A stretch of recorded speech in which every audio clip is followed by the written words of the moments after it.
Hello, and welcome to Turkey Abroad. My name is Nicholas Morgan, and I'm an editor at Ahval News. And today, joining me as my guest is Engin Yüksel, a research fellow at the Clingendael Institute of International Relationship at The Hague in the Netherlands. Engin, welcome to Turkey Abroad. Thank you, Nicholas, for giving me the floor in Ahval Turkey Abroad. So the topic that I brought Engin on to talk about today is on Turkey's use of Syrians as part of its foreign policy in places like Libya and now in Nagorno-Karabakh. There's been a lot of information that has come out about these deployments. Initially, it was mixed with many denials from the local governments that are allied to Turkey and Turkey itself, but owing to a lot of diligent reporting and open source research, we can now safely say that Turkey has been deploying these Syrians wherever that they have an interest in achieving a military goal on the ground to facilitate a wider diplomatic victory or foreign policy objective. And we know that Turkey has long been a host and an organizer of Syrian rebels fighting in the civil war against Bashar al-Assad since the very beginning. And over time, it took on the role of the primary sponsor for these groups. So Engin, I want to ask you if you can give our listeners a bit of a history on Turkey's development into this role from just one among many different supporters to the Syrian opposition to becoming the main backer of many groups that it can now send to other regions that it's interested in achieving a goal. Of course, indeed, Turkey's backing for the armed Syrian opposition started in 2011 when the Syrian regime turned a deaf ear on Turkey's proposal to enact structural political reforms. Following this, Ankara aimed at overthrowing the Syrian regime by rendering assistance to the Free Syrian Army, an umbrella group which was founded in 2011 in Turkey by Sunni Arab defectors of the Syrian Arab Army. Indeed, the Free Syrian Army has been the armed opposition group mostly aligned with Turkey throughout the Syrian civil war. In this context, the group took sanctuary in Turkey, built strong networks with the Western and Gulf representatives, and benefited from US-led train and equip program in 2014 to accelerate the overthrow of the Assad regime. Against this backdrop, Turkey's early arrangement with the Free Syrian Army could be analyzed within the framework of donated assistance strategy, since Ankara didn't fully direct the actions of the group up until 2016. The strategy became ineffective for several reasons. Firstly, the Free Syrian Army was an umbrella organization that suffered from infighting between different factions. Furthermore, the group was exposed to geopolitical politicking at the outset of the Syrian civil war, with several Gulf states competing for influence. Therefore, it became very difficult for Turkey to attain its desirable objectives through the use of donated assistance strategy, especially when Kurdish Democratic Party PYD gradually started posing an existential threat to Ankara in 2015. At the same time, Turkey shifted its priority from unseating the Assad regime to containing and undoing the gains of the PYD. Afterwards, Turkey has developed a control through centralization approach towards the Syrian opposition in order to carry out an effective proxy war strategy. By this means, Turkey aimed at restructuring the armed Syrian opposition based on conventional brigade corps architecture. Furthermore, Turkey provided the armed Syrian opposition with training, salaries, weapons in return for its participation in Turkish military operations. In this context, the armed Syrian opposition took part in Turkish military incursions in Syria in 2016, 2018, and 2019. This strategy has been operationalized through a hybrid warfare approach that combines Turkish military forces with irregular capabilities in the form of Syrian armed groups acting as Turkish proxies.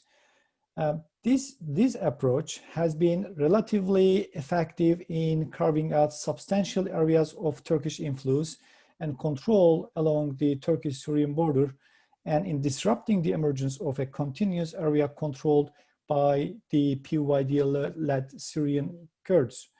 Thereby, Turkey succeeded in controlling the armed Syrian opposition in a gradual manner by centralizing and restructuring the armed groups, even though it was placed under the Ministry of Defense of the Syrian interim government.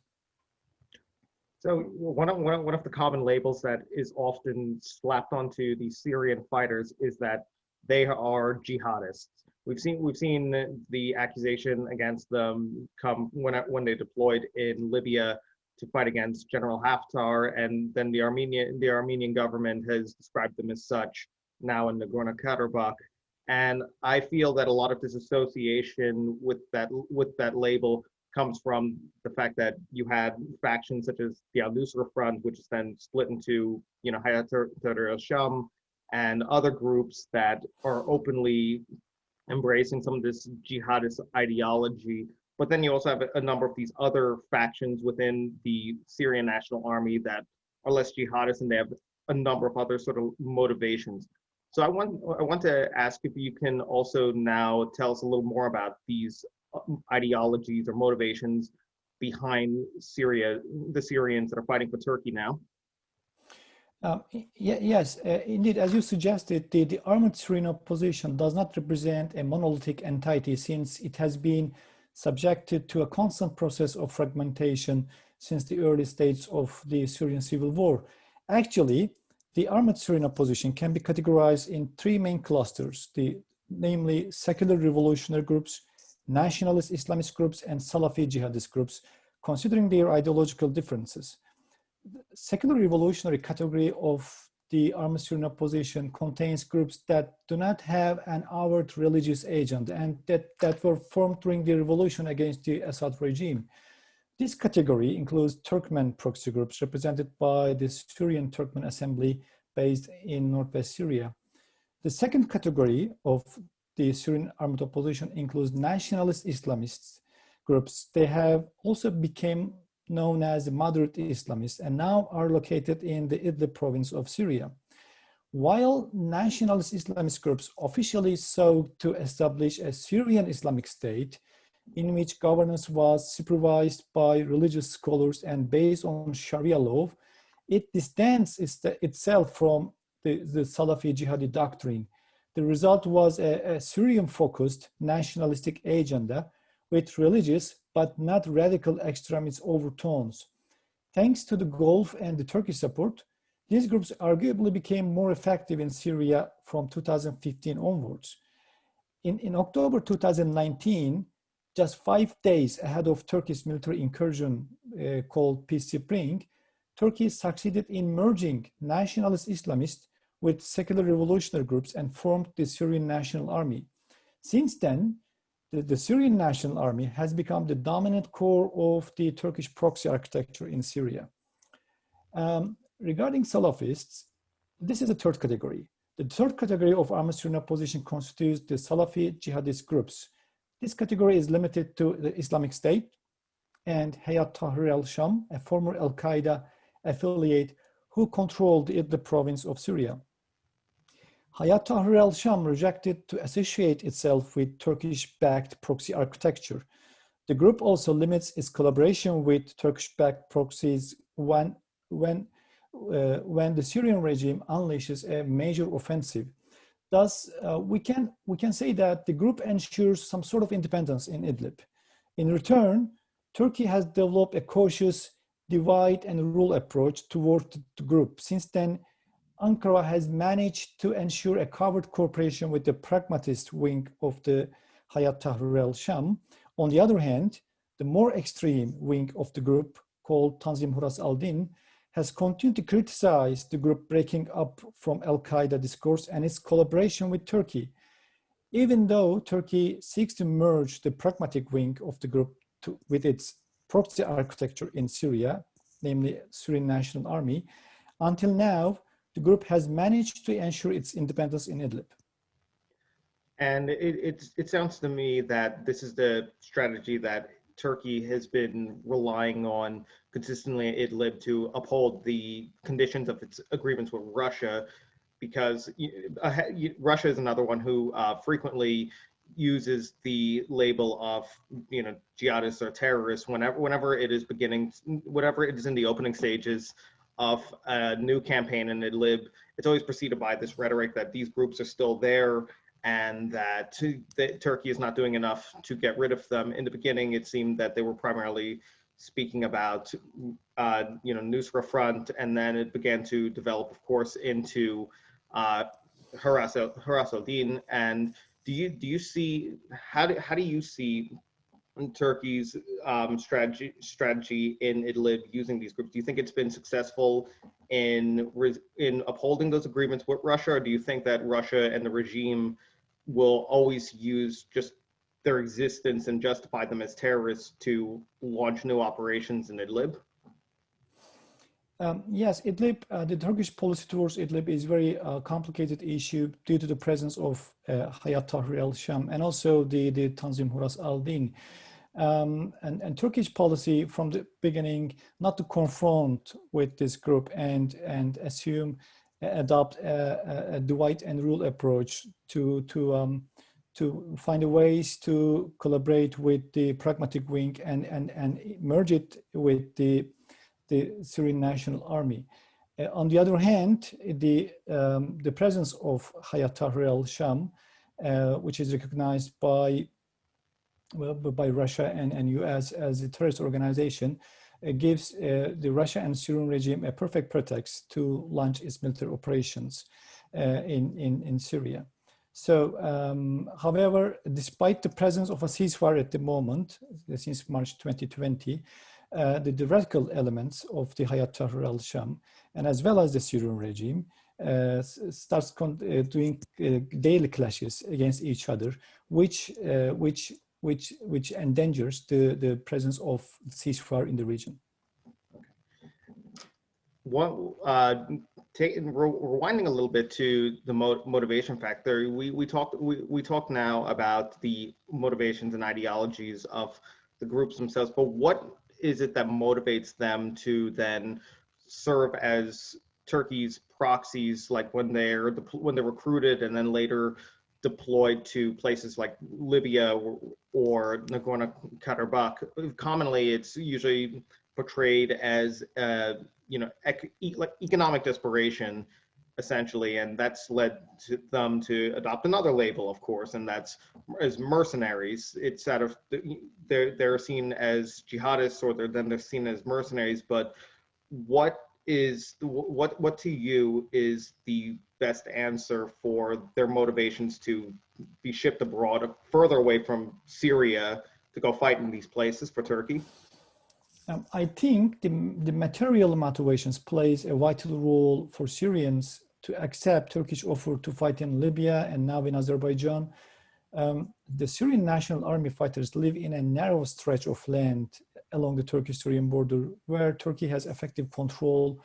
They are disconnected from traditional sources of income, and they have insufficient support network to live and pay their rents. Therefore, the living situation in northern Syria and unemployment forced some individual members of the Turkish-backed groups to accept the Turkish offer to fight in Libya and Azerbaijan. When Turkey first created the framework of its Syrian factions in 2016, the salaries offered to fighters were about $300 per month paid in Turkish lira. Over time, salaries have declined, and by the beginning of 2019, salaries had been cut to about $50 per month. Therefore, it's plausible to argue that the SNA fighters are motivated to take part in Libya essentially by the desire for private gain. Against this backdrop, Ankara has exploited this situation by offering monthly salaries of $2,000 and $3,000 Libyan money by means of 3 to 6 monthly contracts to those who would like to participate in the Libyan war. Likewise, Syrian fighters have been offered about $1,000 to $2,000 in Azerbaijan. Furthermore, Turkey has promised these volunteers Turkish nationality, medical support for the injured, and repatriation aid for the dead. While secular revolutionary and national Islamist armed groups have interested in this offer, the Salafi jihadists have not paid any attention to it. In my view, Salafi jihadists have not taken part in the war in Libya or in Azerbaijan. There's also another factor. Shared Islamic perspective may also play a role for Syrians to join the war in Libya and Azerbaijan. Some Syrians argued that the presence of a shared religious vision fed by political Islam has given them enough motivation to fight abroad for the interests of Turkey. I will think that religious is more likely a background factor enabling the collaboration between Turkey and Syrian fighters deployed in Libya and Azerbaijan, but it is not a driver. Yeah, and that's a really important aspect to point out, because of course, especially with the sensitivities that surround the fighting in Nagorno-Karabakh, there's been an attempt in some areas to portray it as almost like a civilizational struggle in a way, Christianity against vis-a-vis Islam, and it just doesn't. It seems to come up around because of all of the conflicting narratives that are going on related to conflict, but it doesn't really strike me as the primary driver, that it has to do as much with religion as it does to do with unsettled territorial claims or between the Armenians and the Azerbaijan sides.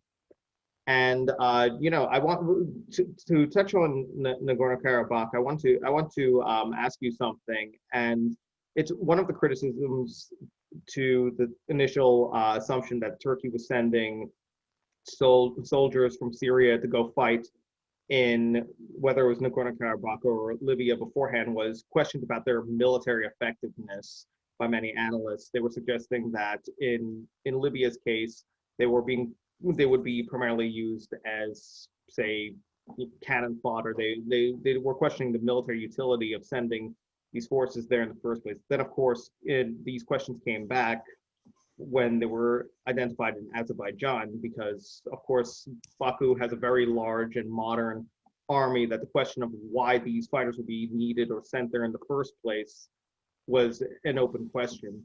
So I want to ask, how has their military effectiveness really been for Turkey? What makes this strategy effective for Ankara to pursue? A great question. We are now talking about a force that consisted of 7 corps and about 80,000 fighters. And this force is a mix of former rebels and newly recruited fighters. Former rebels had received support from Turkey, the Gulf countries, and CIA until 2015. After 2015, new factions were formed by using Ottoman and Turkish names in anticipation of Turkish military incursion into Syria. Therefore, the post-2015 recruits were relatively inexperienced and were motivated to take part in the Syrian civil war, essentially by the desire for monthly wages. Therefore, the majority of fighters today appear to be newer recruits without any previous battlefield experience. According to some estimates, new recruits constitutes about 60% of the Syrian National Army. Against this backdrop, Turkey has taken several measures to improve the SNA's combat effectiveness. First and foremost, Ankara has gradually turned these groups into a centralized organization with clearer command and control architecture since 2016. However, this is not to say that these groups are not irregular. And secondly, the Turkish army has attempted to address the issue of Syrian National Army's compatibility with Turkish army conventional operations. This is due to the fact that these groups took part in Turkish military interventions as irregular component. In this regard, some selected units of the Syrian National Army, such as Hamza Division or Sultan Murat Division, conducted military drills and equipped with Turkish infantry armored personnel carriers. However, it is not correct to think that all groups equally benefit from Turkish military backing. And due to the presence of considerable Turkmens among the rank and file, secular revolutionary groups are more prone to accept Turkish military patronage. And furthermore, we cannot claim that the Mercenaries has also taken the same military backing as the ones who has was participated in Turkish military operations. And apart from this, reports also have suggested that ordinary Syrians who are not the members of the Syrian National Army have also joined the war in Azerbaijan without any training and battle experience. Some Syrians made contracts with Turkish security companies that have projects in Azerbaijan with gas and oil and contracting companies. When they first registered, no military operations were taking place in Azerbaijan. Afterward, they found themselves in the battlefront. Generally speaking, the Syrian National Army are less capable to fight against conventional armies, especially in the areas like Azerbaijan, without a Turkish military backing. Earlier, you described this as, very interestingly as a hybrid warfare strategy, and of course, when the word hybrid warfare is used, it usually conjures images of Russia and its use of the Wagner company and its operations in Ukraine, where when they seized Crimea. So I just really would like to know, is this a relatively new shift for Turkey to have adopted this doctrine of a hybrid warfare approach to war fighting in places like Syria, Libya, and now Azerbaijan? Of course, there are different aspects because Turkey has no hybrid warfare doctrine, but the conditions of the Syrian war, the capacity problems, and also the war conditions may force Turkey to choose the option to use irregular forces during their military operations, whether it is called hybrid warfare, whether it is you can use another term. However, we can definitely talk about a Turkish approach to using proxies in the battlefield since 2015. And one of the key components of this is that the Syrian National Army groups has taken part in the Turkish military conventional operations to attain a common objective. So this is unprecedented considering Turkish military history. Okay, and this dovetails into my final question, and that has to do with the long-term implications of Turkey's use of these Syrians to fight in places that it is interested in, such as Libya or now Azerbaijan, of course, because I read an analysis recently in Foreign Policy that suggested that even as Turkey's economy comes under a lot of increasing pressure, whether it's from the decline of the lira and then, of course, COVID-19, that this more muscular foreign policy will continue. And in the beginning, it seemed that using the Syrian mercenaries to go to these places was to provide a level of cost effectiveness, of course, and plausible deniability. Of course, by now, the plausible deniability is long gone, and the cost effectiveness is still there. But do you foresee any sort of long-term role in using these proxies across regions that Turkey begins to invest itself in? Or do you think as conditions ultimately end up changing, say in Syria, that Turkey will inevitably abandon this practice?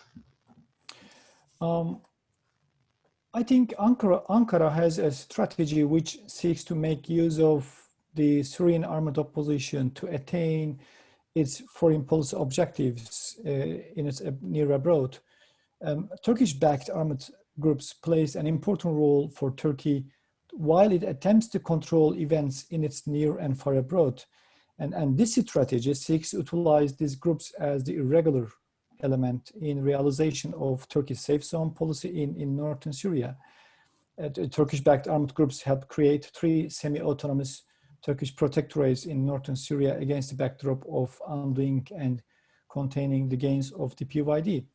Therefore, this force structure augments Turkey's military deterrence posture, which is necessary to influence the course of the Syrian civil war in favor of Turkish objectives. And in far abroad, the Syrian fighters make up for Turkish government's political unwillingness to deploy Turkish army to a foreign country. And as you mentioned, the use of Syrians in foreign countries gives Ankara plausible deniability not to provoke its adversaries. However, this strategy is not without its difficulties. First of all, Turkish-backed groups repeatedly committed the war crimes in northern Syria, according to the UN Special Inquiry Commission recent report dating 15 September.